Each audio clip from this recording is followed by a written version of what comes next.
Hola, buenas tardes. Nosotras somos el equipo número 4, el cual está conformado por mi compañera Romina Michelle Almaguer Oviedo, su servidora Ia Fernanda Cantú Medellín y mi compañera Rosalinda Lara Vargas.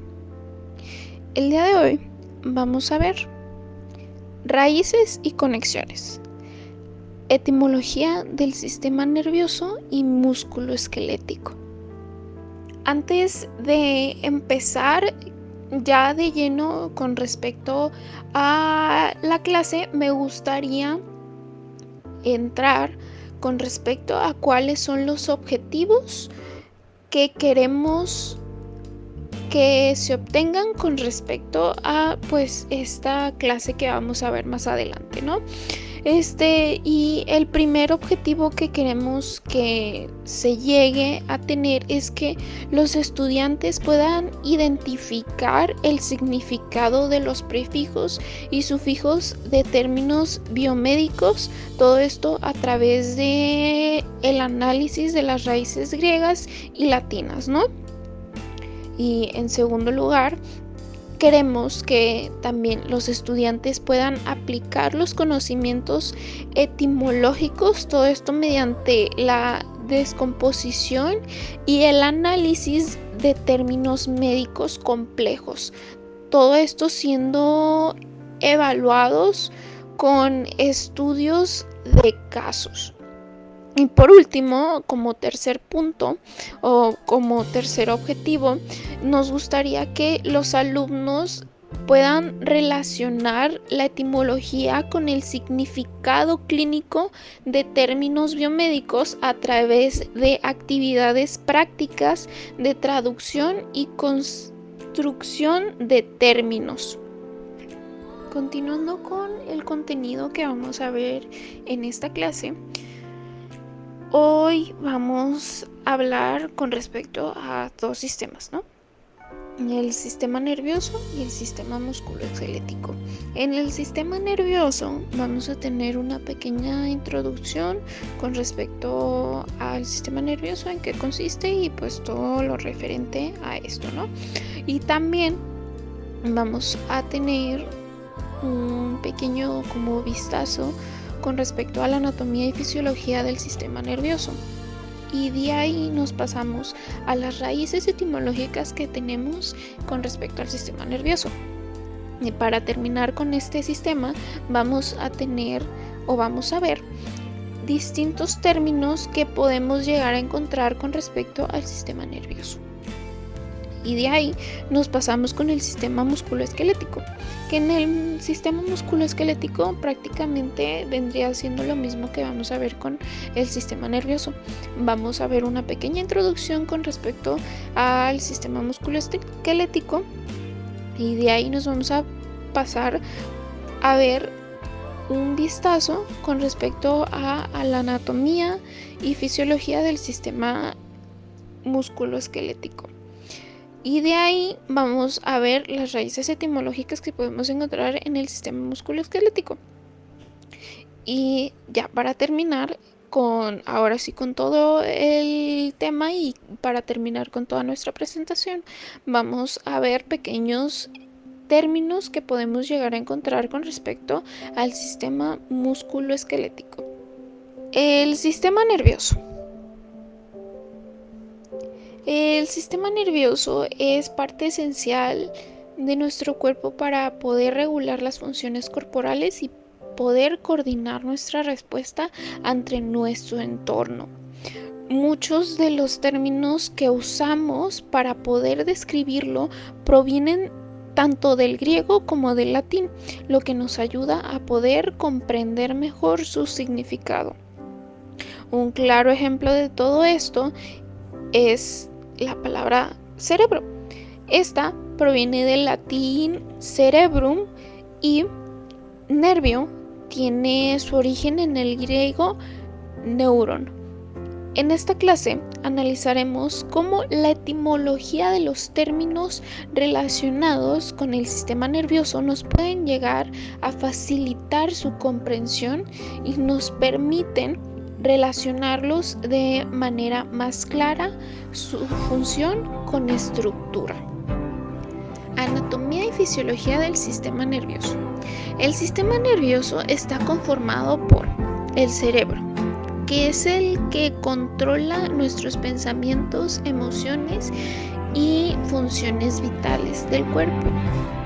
De ahí tenemos a la médula espinal, que prácticamente la médula espinal es la que transmite las señales entre el cerebro y nuestro cuerpo. Y de ahí tenemos a los nervios, que los nervios son los que llevan la información desde y hacia el cerebro y la médula espinal.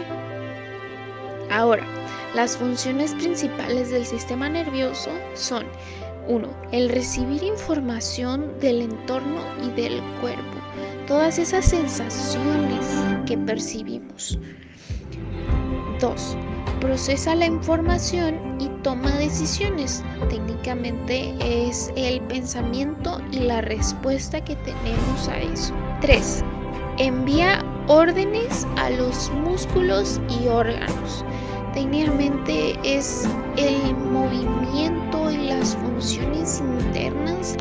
Las raíces etimológicas del sistema nervioso son cerebro, de latín cerebro, que significa masa encefálica; médula espinal, que médula se define de latín medulla, que significa parte interna o sustancia blanda; espinal, de latín espina, que significa espina o columna vertebral; y los nervios, de latín nervus, que significa nervio o tendón. Términos médicos del sistema nervioso. La mimia es la incapacidad para expresar emociones o comunicarse a través de gestos faciales o movimientos corporales. Esto puede ser debido a causas, por ejemplo, son las lesiones cerebrales, enfermedades neurológicas o trastornos psiquiátricos. Apraxia es un trastorno neurológico que afecta la capacidad de realizar movimientos voluntarios y coordinados, a pesar de que la persona tiene la fuerza y las habilidades físicas necesarias. No se debe a un parálisis ni a problemas sensoriales o a falta de comprensión. Cataplegia es una pérdida súbita y temporal del tono muscular, generalmente desencadenada por emociones intensas como es el enojo, la risa o la sorpresa. Aunque la persona está consciente de lo que pasa, no puede moverse ni hablar. Y esta puede afectar solo a ciertos músculos como son los de la cara o los de la pierna, o incluso en todo el cuerpo. Disartria es un trastorno del habla causada por debilidad, parálisis o falta de coordinación en los músculos que controlan el habla, como lo son los labios, las cuerdas vocales, la lengua y el diafragma. Y se debe a algún daño en el sistema nervioso central o en el periférico. La dislexia es un trastorno del aprendizaje que afecta la capacidad de leer, de escribir y comprender el lenguaje escrito, aunque la enseñanza que se les brinda sea adecuada. No es causada por problemas de visión ni por falta de esfuerzo, sino por diferencias en el procesamiento cerebral del lenguaje. Y entre algunos síntomas podemos encontrar la lectura lenta y con muchísimos errores, problemas con la ortografía, problemas con la escritura, dificultad para reconocer palabras, entre otros. Epidural es un tipo de anestesia regional que bloquea temporalmente la sensación del dolor en la parte inferior del cuerpo. Se administra mediante una inyección en el espacio epidural de la columna vertebral y se usa frecuentemente durante los partos, las cirugías abdominales o extremidades inferiores. Epilepsia es un trastorno neurológico caracterizado por la presencia de crisis epilépticas recurrentes debido a una actividad eléctrica normal en el cerebro. Esta crisis puede variar dependiendo de su intensidad y se manifiesta de diferentes formas. Hemiplegia es un parálisis de un lado del cuerpo, ya sea izquierdo o derecho, debido a una lesión en el cerebro. Afecta el movimiento voluntario y puede ir acompañado con debilidad en los músculos. Mielitis es la inflamación de la médula espinal, lo que afecta en la transmisión de señales nerviosas entre el cerebro y el cuerpo. Dependiendo mucho de la causa y la localización, puede provocar debilidad muscular o pérdida de sensibilidad. Opistótono es una postura normal en la que el cuerpo se arquea hacia atrás con la cabeza y los talones elevados, mientras que la espalda y el cuello se tensan de manera normal. Esta postura es el resultado del espasmo muscular intenso y generalmente indica un problema neurológico grave. La electroencefalografía, que esta es una prueba que registra la actividad eléctrica de nuestro cerebro. Todo esto utilizando electrodos, los cuales son colocados en nuestro cuero cabelludo. Letargo.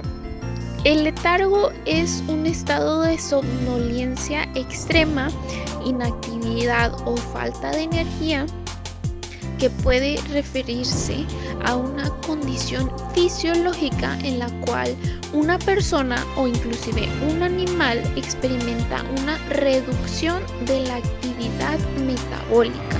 Miotomía es un procedimiento quirúrgico que consiste en el corte o sección de un músculo. Esta se realiza para aliviar espasmos, reducir la tensión y tratar ciertas condiciones médicas que pueden llegar a afectar la movilidad o el funcionamiento muscular. Poliomielitis es una enfermedad viral altamente contagiosa que afecta el sistema nervioso, pudiendo causar parálisis parcial o total del cuerpo. Es provocada por el poliovirus, que se transmite principalmente a través del contacto con heces contaminadas o agua y alimentos infectados. El sistema musculoesquelético. El sistema musculoesquelético es clave importante para nuestro movimiento, nuestra estabilidad y nuestra protección del cuerpo. Muchos de los términos que lo describen provienen del griego y del latín, lo que nos puede ayudar a entender su significado con mayor facilidad. Un claro ejemplo de esto es esqueleto. Viene del griego skeleton, que significa seco o deshidratado, mientras que tendón proviene del latín tendo, que significa estirar. En esta clase exploraremos cómo la etimología nos ayuda a descifrar y comprender mejor el lenguaje médico relacionado con los huesos, músculos y articulaciones. La anatomía y fisiología del sistema musculoesquelético. El sistema musculoesquelético está formado por nuestros huesos, que son los encargados de darnos el soporte y la protección a nuestro cuerpo. De ahí tenemos a los músculos, que los músculos permiten el movimiento y nuestra estabilidad. De ahí tenemos a las articulaciones, que las articulaciones son las que nos conectan los huesos y también nos permiten el movimiento. De ahí nos pasamos con los tendones, que los tendones son los que conectan nuestros músculos con los huesos. Y de ahí, por último, pero no menos importante, tenemos a los ligamentos, que los ligamentos son los que conectan a nuestros huesos entre sí. Las funciones principales del sistema musculoesquelético son: 1. El soporte. El sistema musculoesquelético es el que sostiene nuestro cuerpo y es el que le da forma. 2. Movimiento. El sistema musculoesquelético nos permite el movimiento del cuerpo y de nuestras extremidades. 3. La protección. El sistema musculoesquelético protege órganos vitales como lo son el cerebro, los pulmones, el riñón y todo ese rollo. 4. Producción de células sanguíneas. Nuestros huesos producen células sanguíneas en la médula ósea. Y 5. El almacenamiento. Guarda minerales como el calcio. Para empezar, tenemos a las raíces etimológicas de huesos.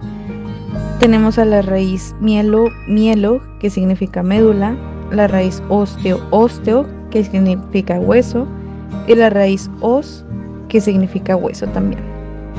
Posterior a eso están las raíces etimológicas de articulaciones, que es la raíz astr o astro, que significa articulación, la raíz condro, que significa cartílago, y la raíz bursa, que significa bolsa serosa. Después tenemos a las raíces etimológicas de músculos.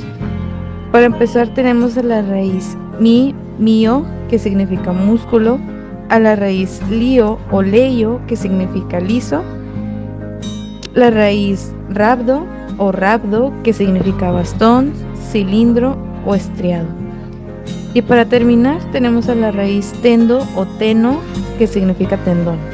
Hablando sobre los términos del sistema musculoesquelético, para empezar tenemos el término acromicria, que significa una anomalía que consiste en la hipoplasia, que es el desarrollo incompleto o detenido de las extremidades, incluyendo nariz, maxilares, dedos de las manos y pies. Después tenemos al término artrosis, que es una enfermedad articular frecuente que es producida por el desgaste del cartílago articular.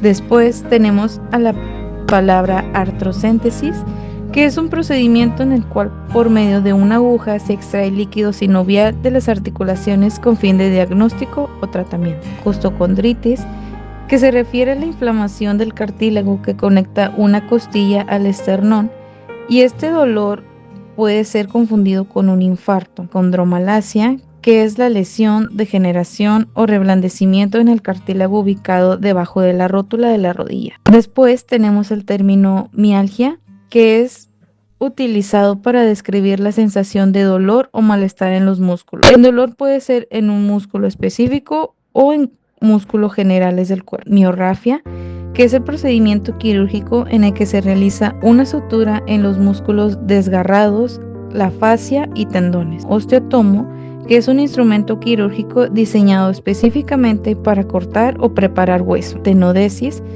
el cual es un procedimiento quirúrgico que consiste en fijar un tendón a un hueso. Esta fijación puede ser en su lugar original o en uno diferente. Pondilonia, que es un término que se utiliza para referirse al desgaste de los discos espinales, ligamentos, huesos de cuello, entre otros. Este desgaste está más que nada relacionado con el envejecimiento. La acromegalia. La acromegalia es un trastorno hormonal poco común causado por una producción excesiva de la hormona del crecimiento, la GH, generalmente debido a un tumor benigno en la glándula hipófisis. Artroneumoradiografía es un estudio de diagnóstico por imágenes que consiste en la introducción de un gas como lo es el oxígeno o el dióxido de carbono en una articulación, todo esto para mejorar la visualización de las estructuras internas mediante radiografías. Condroporosis es un término que se refiere a la pérdida de densidad o debilitamiento del cartílago, lo que puede llegar a afectar su estructura y función. Condrocele es una afección caracterizada por la formación de una cavidad o quiste dentro del cartílago. Puede estar asociado con traumatismos, degeneración del cartílago o enfermedades articulares como lo es la osteoartritis. Miocardio es el músculo del corazón y es el responsable de su contracción para poder bombear la sangre a todo el cuerpo. Es un tejido muscular especializado que funciona de manera involuntaria y rítmica. Ya para concluir, recordemos que a lo largo de esta clase exploramos la estructura, función y terminología del sistema nervioso y del sistema musculoesquelético. Dos componentes que son fundamentales para la coordinación y el movimiento de nuestro cuerpo. El sistema nervioso, compuesto por el cerebro, la médula espinal y los nervios, actúa como el centro del control y comunicación del organismo. Todo esto a través de señales eléctricas y químicas que regulan funciones vitales, nos permite la percepción sensorial y coordina las respuestas del cuerpo. Por otro lado, el sistema musculoesquelético, formado por huesos, músculos, articulaciones y ligamentos, nos proporciona el soporte, la protección y movilidad de nuestro cuerpo. Su interacción con el sistema nervioso nos permite la ejecución de movimientos tanto voluntarios como involuntarios, los cuales son esenciales para la actividad diaria y mantenimiento de nuestra postura. Desde un enfoque etimológico, analizamos cómo los términos médicos que describen estos sistemas tienen raíces en el latín y el griego, lo que nos facilita la comprensión de su significado y aplicación en el ámbito clínico. En conclusión, ambos sistemas trabajan en conjunto para permitirnos la movilidad, la estabilidad y el funcionamiento adecuado del organismo. Su estudio es clave para entender cómo respondemos al entorno y cómo podemos mantener la salud a lo largo de nuestra vida. Y bueno, esto ha sido todo por nuestra parte. Esperamos que les haya quedado claro los temas con respecto al sistema nervioso y al sistema musculoesquelético. Gracias.